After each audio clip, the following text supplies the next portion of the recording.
Okay, இன்னைக்கு என்ன class பார்க்க போகிறோம் அப்படின்னு பார்த்தீங்கன்னா, இடைக்கால இந்திய வரலாற்று ஆதாரங்கள் அப்படின்னு சொல்லக்கூடிய இது வந்து எந்த எந்த புக் அப்படின்னு பார்த்தீங்கன்னா செவன்த்து ஃபஸ்ட் டேர்ம் சோசியலில் இருக்கக்கூடிய இடைக்கால இந்திய வரலாற்று ஆதாரங்கள் அப்படின்னு சொல்லக்கூடிய ஒரு லெசன் பார்க்க போகிறோம். சரிங்களா? சரி, ஓகே, பார்க்கலாம். அதாவது வந்து பார்த்தோம் அப்படின்னா, நம்ம இந்திய வரலாறை வந்து பார்த்தோம் அப்படின்னா 2 காலகட்டமாக பிரிக்கலாம். அதாவது புதாண்டு 700லேருந்து 1200 வரை, அதுக்கப்புறம் 1200லேருந்து 1700 வரை. எப்படி பிரிக்கலாம் அப்படின்னா, தொடக்க இடைக்கால இந்திய வரலாறு அப்படின்னு சொல்லியும், எதை அப்படின்னா 700லேருந்து 1200 இதை தான் வந்து பார்த்தீங்க அப்படின்னா தொடக்க இடைக்கால இந்திய வரலாறு அப்படின்னு சொல்லுவாங்க. ஓகேங்களா? அப்போ பின் இடைக்கால இந்திய வரலாறுனா என்னென்னு பார்த்தீங்கன்னா 1200லேருந்து 1700 வரையும். சரிங்களா? இந்த 2 இதாக வந்து பிரிக்கலாம் அப்படின்ற மாதிரி சொல்கிறாங்க. ஓகேங்களா? நெக்ஸ்ட் வேற என்ன அப்படின்னு பார்த்தீங்கன்னா, இடைக்கால இந்திய வரலாற்றை கற்கக்கூடிய இந்த அறிஞர்கள் வந்து பார்த்தீங்க அப்படின்னா நிறைய சான்றுகள்லாம் எடுத்திருக்காங்க. எக்ஸாம்பிள் இந்த கல்வெட்டு, செப்பு பட்டயங்கள், நினைவு சின்னங்கள், நாணயங்கள் இதெல்லாம் வந்து பார்த்தோம் அப்படின்னா அதிகமாக இருக்குது அப்படின்னு சொல்கிறாங்க. ரைட்டுங்களா? ஸோ அதுதான் நம்ம பார்க்க போகிறோம். என்னென்ன இருந்துச்சு அப்படின்றதான் பார்க்க போகிறோம். இங்கெல்லாம் வெறும் ஸ்டோரி தான் கொடுத்துருப்பாங்க. இல்லைங்களா? இதெல்லாம் பாயிண்ட்ஸ் எதுவும் கிடையாது. நம்ம நேராக பாயிண்ட்ஸுக்கு போயிடலாம். ஃபர்ஸ்ட் வந்து பார்த்தோம் அப்படின்னா, இந்த அவுரங்கசீப்போட அவைக்கலப்புறவராக இருந்த ஒரு காஃபி கான் அப்படின்னு சொல்லக்கூடியவர். அவுரங்கசீப் பார்ப்போம், டெல்லி சுல்தான்ஸில் இருக்கும். அதில் இருக்கக்கூடிய காஃபி கான், ஓகேங்களா? காஃபி கான் என்ன சொல்கிறார் அப்படின்னா, விசுவாசம் உள்ளவராக இருத்தல், லாப நோக்கமின்மை, ஆபத்துக்கு அஞ்சாமை, ஒருதலை பட்சமாக இல்லாத இருத்தல், விருப்பு வெறுப்பின்றி இருத்தல், நண்பருக்கும் அந்நியருக்கும் இடையே வேற்றுமை பாராமை, நேர்மையுடன் எழுதுதல் ஆகியவை வரலாற்று ஆசிரியரோட கடமைகள். ஓகேங்களா? ஒரு வரலாற்று ஆசிரியர் இருக்கார் அப்படின்னா அவருக்கு என்னென்ன கடமைகள் இருக்கு அப்படின்றத யார் சொன்னது அப்படின்னு பார்த்தீங்கன்னா, அவுரங்கசீப்போட அவைக்கலப்புலவரான காஃபி கான் அப்படின்னு சொல்றாரு. சரிங்களா? ஸோ இந்த பாயிண்ட் நம்ம நோட் பண்ணிக்கணும். சரிங்களா? நெக்ஸ்ட் சான்றுகள்னு பார்க்குறோம். நம்ம என்னென்ன சான்றுகள் அப்படின்னா, முதல்நிலை சான்றுகள், இரண்டாம் நிலை சான்றுகள் அப்படின்னு சொல்றாங்க. ரைட்டுங்களா? ஏன்னா இப்போ ஒரு ஹிஸ்ட்ரியை நம்ம படிக்க போறோம் அப்படின்னா அந்த ஹிஸ்ட்ரினான சான்றுகளை வச்சு தான் நம்ம டிசைட் பண்ணுவோம். சரிங்களா? ஒரு புக்காக இருக்கட்டும், ஒரு கல்வெட்டாக இருக்கட்டும், அதெல்லாம் இருந்துச்சு அப்படின்னா அந்த இடத்துல அவங்க இருந்திருக்காங்க அப்படின்னு அர்த்தம். சரிங்களா? அப்போ அந்த சான்றுகளை நம்ம 2 வகையாக பிரிக்கிறோம். என்னன்னு பார்த்தீங்கன்னா, ஒன்று முதல்நிலை சான்றுகள், இன்னொன்று இரண்டாம் நிலை சான்றுகள். முதல்நிலை சான்றுகள்ன்ற பொறுத்தளவு என்ன அப்படின்னா ரொம்ப ஸ்ட்ராங் எவிடன்ஸாக இருக்கும். அதுதான் முதல்நிலை சான்றுகள். எக்ஸாம்பிளுக்கு இப்போ வந்து பொறிப்புகள், அதாவது கல்வெட்டு, செப்பு பட்டயங்கள், நினைவு சின்னங்கள், நாணயங்கள் இதெல்லாம் தான் வந்து பார்த்தீங்க அப்படின்னா முதல்நிலை சான்றுகள் அப்படின்னு சொல்கிறோம். ஏன்னா இதெல்லாம் ஸ்ட்ராங் எவிடன்ஸ். சரிங்களா? ஸோ அதனால அதை முதல்நிலை சான்றுகள்னு சொல்கிறோம். ரெண்டாவது வந்து பார்த்தீங்க அப்படின்னா இரண்டாம் நிலை சான்றுகளில் தான் புஸ்தகம்லாம் வரப்போகுது. இப்போ இலக்கியங்கள், காலவரிசை நிகழ்பதிவு, பயண குறிப்பு, சுயசரிதை, வாழ்க்கை வரலாற்று நூல் இதெல்லாம் இரண்டாம் நிலை சான்றுகள். சரிங்களா? இதெல்லாம் நம்மளா உருவாக்குனது. புரியுதுங்களா? ஸோ அதனால முதல்நிலை சான்றுகள், இரண்டாம் நிலை சான்றுகள்னு சொல்லி 2 வகையாக நம்ம பிரிச்சிருக்கோம். சரிங்களா? அடுத்து பார்ப்போம் வேற என்ன இருக்குது அப்படின்றது பார்ப்போம். இது ஒன்றும் இல்லை, பொறிப்புகள்லாம் என்ன அப்படின்னா பாறைகள், கல் அதெல்லாம் செதுக்கிறதான் சொல்லுவாங்க பொறிப்புகள்னு. இது ஜஸ்ட் ஸ்டோரியாக தான் இருக்கும், வேற எதுவும் வேணாம். சரிங்களா? அடுத்து வந்து பார்த்தோம் அப்படின்னா 13ஆம் நூற்றாண்டுக்கு அப்புறம் அந்த செப்பு பட்டைகளோட விதையெல்லாம் கொஞ்சம் அதிகமாக இருந்ததுனால என்ன பண்ணாங்கன்னா பனையோடல வந்து எழுதுனா சொல்கிறாங்க. ஓகேங்களா? இதெல்லாம் ஸ்டோரி தான், நம்ம பாயிண்ட்ஸ் மட்டும் பார்த்துட்டு போயிடுவோம். ஓகேங்களா?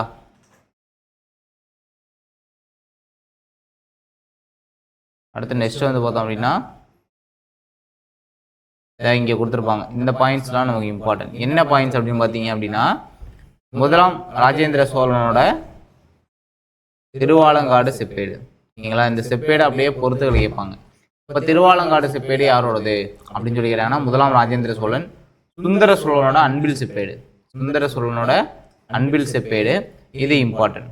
சரிங்களா? இப்போ 2 செப்பேடு கேட்கலாம். திருவாலங்காடு செப்பேடு யாரோடதுன்னு கேட்கலாம், இல்லை அன்பில் செப்பேடு யாரோடதுன்னு கேட்கலாம். அடுத்து காஞ்சிபுரம் மாவட்டம் உத்திரமேரூர் அப்படின்ற ஊர்ல இருந்து இந்த கல்வெட்டுகள், கிராமங்கள் எவ்வாறு நிர்வகிக்கப்பட்டன என்பது குறித்த விவரங்களை அறிவிக்கின்றன. ஓகேங்களா?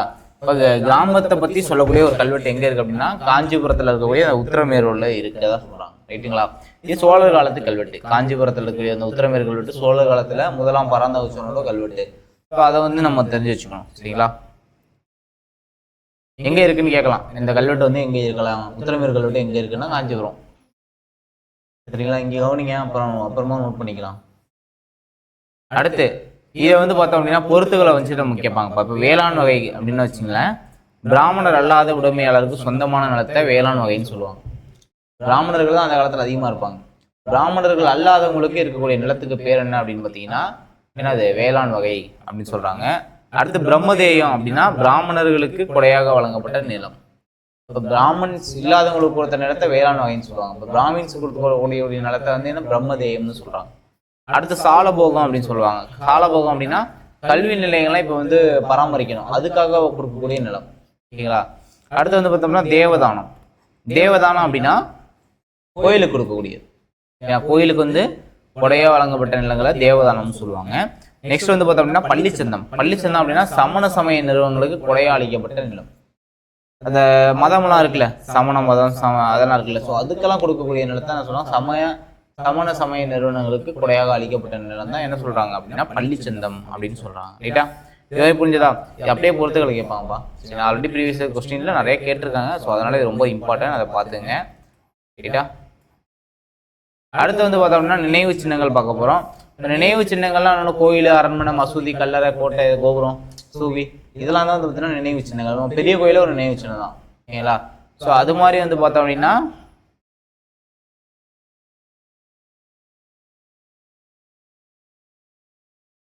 அது மாதிரி ஒரு சில நினைவு சின்னங்கள் இருக்கு இந்தியாவில். என்னென்ன அப்படின்றத மட்டும் நம்ம நோட் பண்ணா போதும். இப்போ கஜிராஹோ கோயில் எங்க இருக்கு அப்படிங்கிறனா மத்திய பிரதேசத்தில் இருக்கு. ஓகேங்களா. மத்திய பிரதேசத்தில் இருக்கக்கூடிய ஒரு கஜிராஹோ கோயில், அது வந்து கஜிராஹோ அப்படின்றது ஒரு இந்து கோயில். ஓகேங்களா. அடுத்து வந்து பார்த்தீங்கன்னா ராஜஸ்தான் மாநிலத்தில் இருக்கக்கூடிய தில்வாரா அபுகுண்டர் அப்படின்னு சொல்றாங்க. ஓகேங்களா. தில்வாரா கோயில் ராஜஸ்தான்ல இருக்கு. எங்க இருக்குன்னா அபுகுண்டர்ல. கோனார்க் அப்படின்னா ஒடிஷா, அங்கேயும் ஒரு கோயில் இருக்கதா சொல்றாங்க. ஓகேங்களா. இப்போ நமக்கு தெரிஞ்ச தஞ்சாவூர்ல தான் நம்ம பிரகதீஸ்வரர் கோயில் இருக்கு, கங்கை கொண்ட சோழபுரம், தாராசுரம், இந்த கோயில்லாம் வந்து பார்த்தோம்னா பிற்கால சோழர் வந்து தமிழ்நாட்டில் வந்து கட்டியிருக்காங்க அப்படின்னு சொல்றாங்க. ரைட்டுங்களா, புரியுதா? இதான் தில்வாரா கோயில் அபுகுண்டர், ராஜஸ்தான்ல உள்ளது. சரிங்களா, இது நமக்கு தெரிஞ்சதுதான். இது அடுத்து வந்து பார்த்தோம் அப்படின்னா ஹம்பியில் இருக்கக்கூடியது. இப்போ எக்ஸாம்பிள் வந்து ஹம்பி அப்படின்னா விஜயநகர பேரரசோட கேபிட்டல் தான் ஹம்பி. விஜயநகர பேரரசு நம்ம ஹிஸ்ட்ரியில் படிப்போம். ஓகேங்களா, அப்போ படிப்போம். ஹம்பியில் இருக்கக்கூடிய இந்த வித்தாலா விருப்பாக்ஷா கோயில் வந்து பார்த்தோன்னா விஜயநகர அரசர்களோட பங்களிப்பு வந்து சொல்றதா சொல்றாங்க. விஜயநகர அரசர்கள் என்ன பண்ணா கோயில் கட்டியிருக்காங்க எங்க அப்படின்னா ஹம்பிலையும், ஹம்பியில் வந்து வித்தாலாவும் விருப்பாக்ஷா கோயிலும் வந்து கட்டினதா சொல்றாங்க. ஓகேங்களா, அது தெரிஞ்சு வச்சுக்கணும். யார் கட்டினது அப்படின்றது இம்பார்ட்டன்ட். அடுத்து வந்து பார்த்தோம்னா டெல்லியில நிறைய மசூதி இருக்குப்பா. போத்துல் இஸ்லாம் மசூதி, மோத்தி மசூதி, ஜும்மா மசூதி, பதேபூர் சிக்ரி, தர்கா, இது எல்லாமே டெல்லி பக்கத்தில் இருக்கக்கூடியதான். அடுத்து சார்மினார் எங்க இருக்குன்னு கேட்பாங்க, ஹைதராபாத். இதுவே ஒரு கொஸ்டின்ப்பா, இது ப்ரீவியஸ் கொஸ்டின். சார்மினார் எங்க இருக்கு அப்படின்னா சார்மினார் இதுதான். சார்மினார் எங்கன்னா ஹைதராபாத்ல இருக்கு. ஓகேங்களா, அதெல்லாம் நம்ம தெரிஞ்சு வச்சுக்கணும். நம்ம முதல்ல கிளாஸை கவனிங்க, அப்புறமா புக்கில் நோட் பண்ணிக்கலாம். கிளாஸை கவனிச்சுட்டு அப்புறமா நோட் பண்ணிங்க. இது எப்படி ரெக்கார்ட் பண்ணி உங்களுக்கு கொடுக்க தான் போறேன், அதனால முதல்ல கிளாஸை கவனிங்க. சரிங்களா. அடுத்து சார்மினார் எங்க இருக்கு அப்படிங்கிறாங்கன்னா எங்க இருக்கு, ஹைதராபாத்ல இருக்கு. சரிங்களா. அடுத்து வந்து பார்த்தோம் அப்படின்னா வேற என்ன இம்பார்ட்டன் அப்படின்னு பார்த்தோன்னா இந்த சித்தூர் கோயில் தான். கோட்டைகள் தான், ஜஸ்ட் கோட்டைகள்லாம் சும்மா ஜஸ்ட் நீங்க ரீட் பண்ணா போகுது, இதெல்லாம் தேவையில்ல, அவ்வளவா கேட்க மாட்டாங்க. சரிங்களா. கோட்டைகள் வந்து தமிழ்நாட்டில் உள்ள கோட்டைகளை கொஸ்டினை கேட்டிருக்காங்க, நம்ம அதை அங்கே பார்த்துக்குவோம், 8th இருக்கும். நெக்ஸ்ட் வந்து பார்த்தோம் அப்படின்னா வேற என்ன தெரிஞ்சுக்கலாம் அப்படின்னு பார்த்தோம்னா கல்லறைகள்லாம் இருக்கும். சரிங்களா, முக்கியத்துவம் வாய்ந்த கல்லறைகள் நிறைய இருக்கு. நம்ம ஹிஸ்ட்ரியிலே பார்ப்போம், இதெல்லாம் ஜஸ்ட் இங்கே கொடுத்துருக்காங்க. ஹிஸ்ட்ரியில் ஒவ்வொருத்தரும் தனித்தனியாக பார்ப்போம். பால்பன் கல்லறை எங்கே இருக்குது, இல்துமிஷ் கல்லறை எங்கே இருக்குது, அலைத்தர்வாசா யார் கட்டினது. சரிங்களா. ஸோ அந்த மாதிரி வந்து நம்ம வந்து அந்த ஹிஸ்ட்ரியில் பார்த்துக்குவோம், அதை இங்கே வேணாம். ஓகேங்களா. அடுத்து வந்து பார்த்தோம் அப்படின்னா இதெல்லாம் சான்றுகள் இருக்குது அப்படின்றதுக்கான ஒரு எக்ஸாம்பிள். ஓகேங்களா. இப்போ இந்த கல்லறைகள்லாம் இந்தியாவில் இருக்குது, நாணயங்கள்லாம் இருக்குது அப்படின்றதுக்கான ஒரு எக்ஸாம்பிள். இப்போ நெக்ஸ்ட் வந்து பார்த்தோம் அப்படின்னா இந்த பாயிண்ட் இம்பார்ட்டன்ட். இந்த பாயிண்ட் வந்து அங்கே ஹிஸ்ட்ரியில் பார்க்க மாட்டீங்க. முகமது கோரி அவர் வந்து வெளியிட்ட அந்த தங்க நாணயத்தில் பெண் தெய்வமான லட்சுமியோட வடிவத்தை பதிப்பித்து தனது பெயரையும் வெளியிட்டிருக்காரு சொல்றாங்க. அதாவது முகமது கோரி வந்து பார்த்தீங்க அப்படின்னா ஒரு முஸ்லீம் ஆட்சியாளர்ப்பா. அவர் வந்து பார்த்தோம்னா ஒரு இந்து சாமியான லட்சுமியோட உருவத்தை வந்து வச்சு காயினை வந்து வெளியிட்டதாக கொடுத்துருக்காங்க. ஸோ அதனால இது இம்பார்ட்டன்ட். சரிங்களா. முகமது கோரியை பற்றி கேட்டாங்க அப்படின்னா இந்த கொஸ்டின் கேட்கலாம். ஓகேங்களா. அடுத்து வந்து பார்த்தோம் அப்படின்னா வேற என்ன இருக்கு அப்படின்னு பார்த்தீங்கன்னா அதான் இந்த நாணயம் தான். லட்சுமியோட உருவத்தை வச்சு வெளியிட்ட முகமது கோரி வெளியிட்ட ஒரு நாணயம். அப்போ இதுலேயே நமக்கு என்ன தெரியுது அப்படின்னா மத விஷயங்கள் வந்து தாராளத்தன்மையோட அவங்க வந்து நடந்துட்டாங்க அப்படின்றத வந்து நம்ம தெரிஞ்சுக்கிறோம். ஏன்னா அவர் வந்து ஒரு முஸ்லீம் அப்படின்றப்ப இந்த நாணயத்தை வெளியிட்டனால மத விஷயத்துல தாராளத்தன்மையோட இருக்கிறாரு அப்படின்றத புரிஞ்சுக்கலாம். சரிங்களா. அடுத்து டெல்லி சுல்தான்ஸ்ல வந்து பார்த்தோம் அப்படின்னா வேற என்ன நாணயங்கள் அப்படின்னா ஜிட்டல் அப்படின்னு சொல்லக்கூடிய நாணயத்தையும் செப்பு அப்படின்னு சொல்லக்கூடிய அதாவது செப்பு நாணயங்கள் வந்து அறிமுகப்படுத்துறாரு. ஓகேங்களா. டங்கா அப்படின்னா தங்க வெள்ளி நாணயம். ஏன்னா இல்துமிஷ் என்ன பண்றாரு அப்படின்னா இல்துமிஸ் தான் அறிமுகப்படுத்துவாருப்பா இந்த 2 நாணயமும். டங்கானா வெள்ளி நாணயம், ஜிட்டல் அப்படின்னா செப்பு நாணயம் அப்படின்னு சொல்றாங்க. ரைட்டுங்களா? அடுத்து அலாவுதீன் கில்ஜி என்ன பண்றாருன்னா தங்க நாணயத்தை வந்து அறிமுகப்படுத்துவாரு. முகமது பின் துக்ளக் வந்து செப்பு நாணயங்களை வந்து அறிமுகப்படுத்துறதா கொடுத்துருக்காங்க. ஸோ இதை மட்டும் நம்ம தெரிஞ்சு வச்சுக்கணும். சரிங்களா? யார் யார் எந்தெந்த நாணயம் வெளியிட்டாங்க. முகமது கோரி லட்சுமி உருவம் பதித்த நாணயத்தை வெளியிட்டாரு. இல்துமிஸ் என்ன பண்றாரு அப்படின்னா ஜிங்கா தலால் அப்படின்னு சொல்லி 2 நாணயத்தை வெளியிட்டிருக்காரு. அலாவுதீன் கில்ஜி தங்க நாணயம் வெளியிட்டிருக்காரு. ஸோ இந்த மாதிரி நாணயங்கள் யார் யார் வெளியிட்டது அப்படின்னு முகமது பின் துக்ளக் என்ன பண்றாரு அப்படின்னா செப்பு நாணயத்தை வெளியிட்டிருக்காரு. ரைட்டுங்களா? அடுத்து இந்த பாக்ஸ் ஒரு ஜிட்டல். இப்போ நம்ம பார்த்தோம்ல ஜிட்டல் தங்கா அப்படின்னு சொல்லி பார்த்தோம்ல. அப்போ ஒரு ஜிட்டல் அப்படின்றது 3.6 வெள்ளி குண்டிமணிகளே கொண்டது அப்படின்னு சொல்றாங்க. ஜிட்டல்லாம் என்ன? செப்பு நாணயம். ஜிப்பல் அப்படின்னா செப்பு நாணயம். இது வந்து பார்த்தோன்னா ஒரு ஜிட்டல்னா 3.6 வெள்ளி குண்டிமணிகள் வந்து அதில் இருக்கும் அப்படின்னு சொல்றாங்க. அப்போ 48 ஜிட்டல் சேர்ந்தது தான் ஒரு வெள்ளி டங்காவுக்கு சமம் அப்படின்னு சொல்றாங்க. ஓகேங்களா? இதை நம்ம நோட் பண்ணிக்கணும். சரியா? அடுத்து பார்ப்போம். அடுத்து வந்து பார்த்தோம்னா சமய இலக்கியங்கள். அப்போ சமய இலக்கியங்கள் என்னென்ன நமக்கு கிடைச்சிச்சு ப்ரூஃப் அப்படின்றத நோட் பண்ணணும். ஓகேங்களா? இதுல என்ன இருக்கு அப்படின்னா சோழரோட காலம் வந்து பக்தி இலக்கியங்களோட காலம் அப்படின்னு சொல்றாங்க. ஓகேங்களா? அப்ப இது கேட்கலாம், யாரோட காலம் வந்து பக்தி இலக்கியங்களோட காலம் அப்படின்னு கேட்டாங்கன்னா சோழரோட காலம் தான் பக்தி இலக்கியம். காரணம் என்ன அப்படின்னா கம்பராமாயணம், சேக்கிலார் பெரிய புராணம், பன்னீர் ஆழ்வார் எழுதின நாதமணி அதற்கப்பட்ட 4000 திவ்ய பிரபந்தம், அப்பர் சம்பந்தர் சுந்தரர் ஆகியோரால் இயற்றப்பட்டு நம்பியாண்டார் நம்பியால் துவக்கப்பட்ட தேவாரம், மாணிக்க வாசகரோட திருவாசகம், இது எல்லாமே யாரோட காலம் அப்படின்னா சோழரோட காலத்துல தான் நிறைய வெளியே வந்தது. அதனால பக்தி இலக்கியங்கள் காலம்னு சொல்லுவாங்க. ரைட்டுங்களா? இது எல்லாமே நம்ம தெரிஞ்சு வச்சுக்கணும். எக்ஸாம்பிளுக்கு கம்பராமாயணம் கம்பர் எழுதினது, சேக்கிலாறு பெரிய புராணம் எழுதினாரு, பன்னீர் ஆழ்வார்களை பத்தி எழுதக்கூடிய நூல் தான் 4000 திவ்ய பிரபந்தம். அது தொகுத்தது யார் அப்படின்னா நாதமுனி. அப்பர் சம்பந்தர் சுந்தரர் அப்படின்னு சொல்லக்கூடிய நம்பியாண்டார் நம்பியால் துவக்கப்பட்ட தேவாரம், மாணிக்க வாசகரோட திருவாசகம், இது எல்லாமே சோழரோட காலத்துல இயற்றப்பட்டது. அதனாலதான் பக்தி இலக்கியங்களின் காலம்னு சொல்றாங்க சோழரோட காலத்தை. புரியுதுங்களா? அடுத்து போலாமா? அடுத்து வந்து பார்த்தோம் அப்படின்னா ஜெயதேவரோட கீதா கோவிந்தம். ஓகேங்களா? ஜெயதேவரோட கீதா கோவிந்தம் ரொம்ப ரொம்ப இம்பார்ட்டன்ட். இது கேட்பாங்க. ஓகேங்களா? இப்போ கீதா கோவிந்தன்ற இலக்கியத்தை வந்து யார் எழுதுனது அப்படின்னு கேட்டாங்கன்னா ஜெயதேவர். ரைட்டா? அடுத்து வேற என்ன அப்படின்னு பார்த்தீங்கன்னா கங்காதேவியால் இயற்றப்பட்ட மதுரா விஜயம்.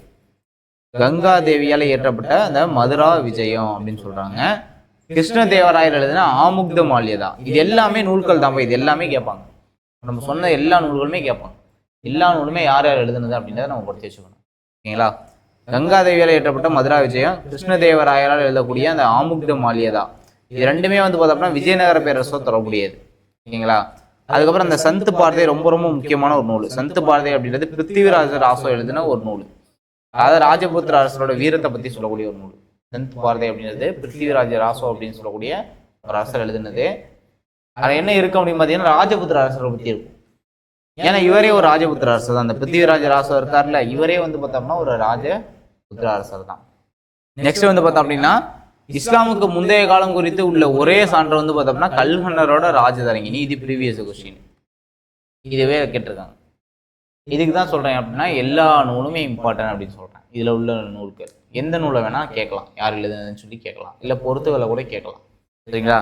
அப்ப இஸ்லாமுக்கு முந்தைய காலம் குறித்து கூறக்கூடிய ஒரே ஒரு சான்று என்ன அப்படின்னா கல்ஹனரோட ராஜதரங்கினி அப்படின்றது.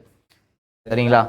அடுத்து வந்து பார்த்தோம் அப்படின்னா அப்புறம் அந்த நூல்கள்லாம் பார்க்கணும். நூல்கள், வாழ்க்கை வரலாற்று சான்றுகள், சுயசரிதைகள். ஸோ இதுல இருந்தெல்லாம் நம்ம கொஸ்டின் கேட்பாங்க. ஓகேங்களா? கொஞ்சம் வாய்க்குள்ள நுழையாத வார்த்தையாக தான் இருக்கும். இருந்தாலும் நம்ம என்ன பண்ணோம்னா எழுதி வச்சு இதை படிச்சுக்கணும். சரிங்களா? அடிமை வம்சத்தை சேர்ந்த சுல்தான் நஸ்ருதீன் மாமூது, இவர் வந்து ஒரு அரசர். அடிமை வம்சத்தை சேர்ந்த ஒரு அரசர். டெல்லி சுல்தான்ல பார்ப்போம் இவரை பத்தி. ஓகேங்களா? டெல்லி சுல்தான் பார்க்கும்போது அடிமை வம்சத்தை பத்தி பார்ப்போம். அதுல இருக்கக்கூடிய ஒரு அரசர் தான் சுல்தான் நஸ்ருதீன் மாமூது. இவர் என்ன பண்ணியிருக்காரு அப்படின்னா இவர் வந்து மின்கஜ் உச்சி சிராஜ் அப்படின்றவரை ஆதரிச்சிருக்காரு. மின்கஜ் உச்சி சிராஜ் அப்படின்றவர் ஆதரிச்சிருக்காரு. அவர் என்ன பண்ணிருக்காருன்னா தபக்கி நஸ்ரி அப்படின்ற ஒரு நூல் எழுதியிருக்காரு. புரியுதுங்களா? புரியுதா இல்லையாப்பா? மின்கஜ் உச்சி சிராஜ் அப்படின்றவர் தபகத்தி நஸ்ரின்ற புக் எழுதியிருக்காரு. இவர் ஆதரிச்சவர் தான் யார் அப்படின்னா ஒரு மன்னர். யார் அப்படின்னா சுல்தான் நஸ்ருதீன் மாமூது. இது ஒண்ணா? ஓகேங்களா? இந்த நூல்ல என்ன இருக்கு அப்படின்னு பாத்தீங்கன்னா முகமது கோரியோட படையெடுப்புல ஸ்டார்ட் பண்ணி 1260 வரையிலான செய்திகளை வந்து சொல்றதா சொல்றாங்க இந்த நூல்ல. ஏன்னா டெல்லி சுல்தான்ஸோட அந்த டெல்லி சுல்தான்ற வம்சம் ஆரம்பிக்கிறதுக்கு காரணமே முகமது கோரி தான். அதுலேருந்து பார்த்தீங்கன்னா 1260 வரையும் அந்த காலகட்டத்தை பற்றி பேசக்கூடியது தான் இந்த நூல். சரிங்களா?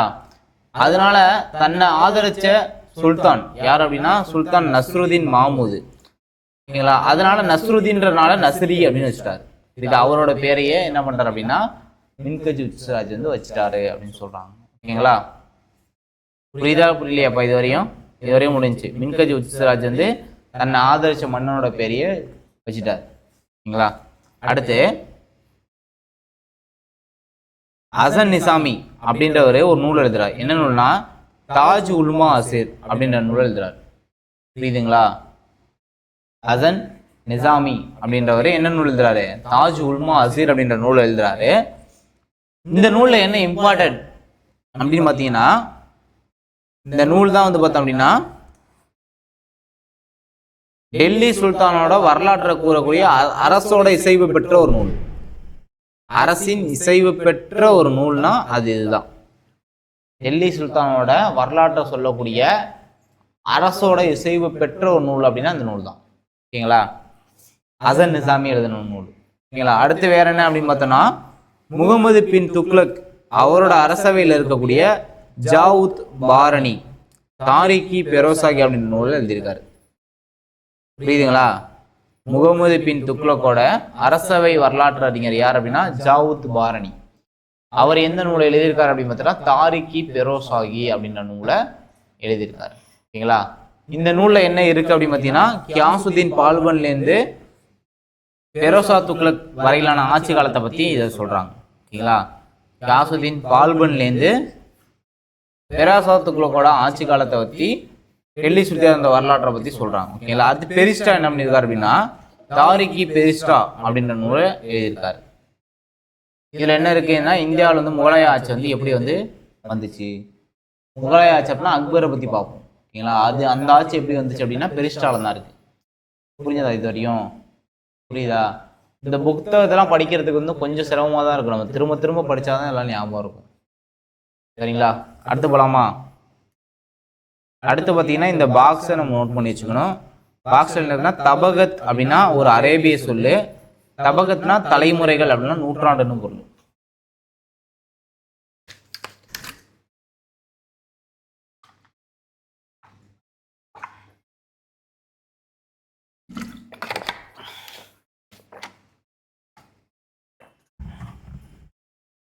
தபகத்னா என்னது? தலைமுறைகள் அப்படின்னா நூற்றாண்டுகள் அப்படின்னு பொருள். இது வந்து ஒரு அரேபிய சொல். சரிங்களா? அடுத்து தஜுக்னா ஒரு பாரசீக சொல்லு. இதுக்கு சுயசரிதைன்னு பேர். அடுத்து தாரிக்னு சொல்லலாம், இல்ல தாகுயூக்னு சொல்லலாம். இது ஒரு அரேபிய சொல் தான். இதுக்கு பொருள் வந்து வரலாறு அப்படின்றது பொருள். சரிங்களா? பாக்ஸ் நல்லா படிச்சுக்கணும்பா.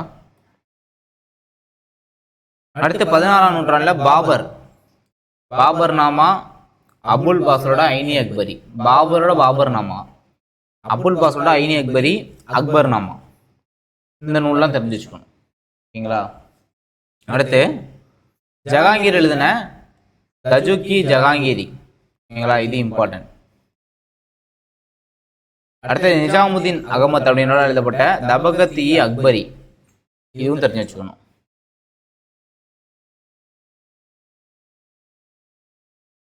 அடுத்து பதானி ஒரு நூல் எழுதியிருக்காருப்பா. பதானி என்ன அப்படின்னா தாரிகி பதானி, பதானியோட வரலாறு.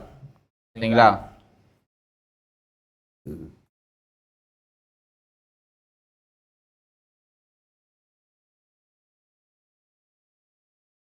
ஓகே, வேற எதுவும் இது இம்பார்ட்டன்ட் இல்லை. அடுத்து வந்து மார்க்கோ போலோ. வெனிஸ் நகரத்தை சேர்ந்த ஒரு பயணி தான் மார்க்கோ போலோ. ஓகேங்களா? அந்த மார்க்கோ போலோ என்ன பண்றாருன்னா தமிழ்நாட்டில் இருக்கக்கூடிய அந்த காயலுக்கு 2 முறை வந்திருக்காரு. இன்னைக்கு தூத்துக்குடி மாவட்டத்தில் இருக்கு அந்த காயல். ஓகேங்களா? இதுக்கு எத்தனை டைம் வந்திருக்காருன்னா 2 முறை வந்திருக்காருப்பா. அதுதான் இங்க இம்பார்ட்டன்ட். சரிங்களா? இந்த இவர் மார்க்கோ போலோ என்ன சொல்லியிருக்காருன்னா அப்படின்னா காயல் துறைமுகம் அரேபியாவிலிருந்து சீனாவிலிருந்து வந்த கப்பல்களால் நிரம்பி இருந்த ஒரு துறைமுக பட்டினம் அப்படின்னு சொல்லியிருக்காரு காயல. வேற என்ன அப்படின்னா இவர் வந்து சீனாலேருந்து கப்பல்ல வந்ததா சொல்றாரு மார்க்கோ போலோ. நம்ம தமிழ்நாட்டுக்கு எப்படி வந்தார் அப்படின்னா சீனாலேருந்து கப்பல்ல வந்திருக்காராம்.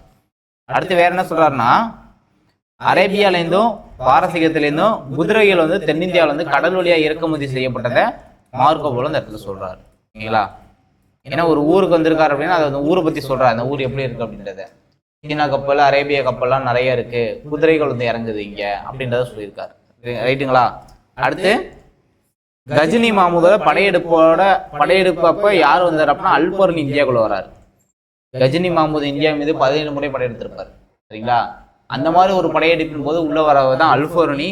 இவர் என்ன பண்றாரு அப்படின்னா, இவருமே பாத்தீங்க அப்படின்னா ஒரு சோமநாதபுர படையெடுப்பை பத்தி இவர் வந்து எழுதியிருக்காரு. இந்த கஜினி மாமுதோட சோமநாதபுர படையெடுப்பை பத்தி இவர் வந்து எழுதியிருக்காரு. ஓகேங்களா? இவர் இல்லாம தாகுயுக் ஈஹிந்த் அப்படின்ற ஒரு நூலையும் எழுதியிருக்காரு இந்தியாவை பத்தி. இந்தியாவோட நிலைகளையும் அறிவு முறையும் பத்தி எழுதியிருக்காரு. ஓகேங்களா? அடுத்து மொராக்கா நாட்டு பயணி இபின் பதுதா. இவர் ரொம்ப ரொம்ப இம்பார்ட்டன்ட். அரேபியாவில பிறந்த மொராக்கா நாட்டு பயணி இபின் பதுதா. இவரும் வந்து பார்த்தோம்னா இந்தியாவுக்கு வந்திருக்காருப்பா. ஓகேங்களா? அதாவது இவரோட பயண குறிப்புகள் தான் ரிக்லா பயணங்கள்னு சொல்லுவாங்க. இபின் பதுதாவோட பயண குறிப்புகளை ரிக்லான்னு சொல்லுவாங்க, ரிக்லா பயணங்கள் அப்படின்னு சொல்லுவாங்க. ஓகேங்களா? அடுத்து இவர் இன்னொரு வார்த்தை என்ன சொல்றாரு அப்படின்னா, எகிப்து தான் வந்து பார்த்தோம் அப்படின்னா செல்வம் குறித்த நாடுன்னு சொல்லி சொல்றாரு. எகிப்த செல்வம் குறித்த நாடுன்னு சொல்றாரு. அதாவது இந்தியாவின் வணிகம் வந்து முழுவதும் எகிப்தின் வழியாவே நடைபெற்றது அப்படின்னு சொல்றாரு. இந்தியாவோட வணிகம் வந்து பார்த்தோம் அப்படின்னா எகிப்து வழியாக நடந்ததுனால எகிப்து தான் வந்து செல்வம் குறித்த நாடு அப்படின்னு சொல்றாங்க. ரைட்டுங்களா? அடுத்து வேற என்ன சொல்றாரு அப்படின்னா, இந்தியாவோட சாதி குறித்தும் உடன்கட்டை ஏறுதலை பத்தியும் இவர் வந்து சொல்லியிருக்காரு. இது ரொம்ப ரொம்ப இம்பார்ட்டன்ட். சரிங்களா?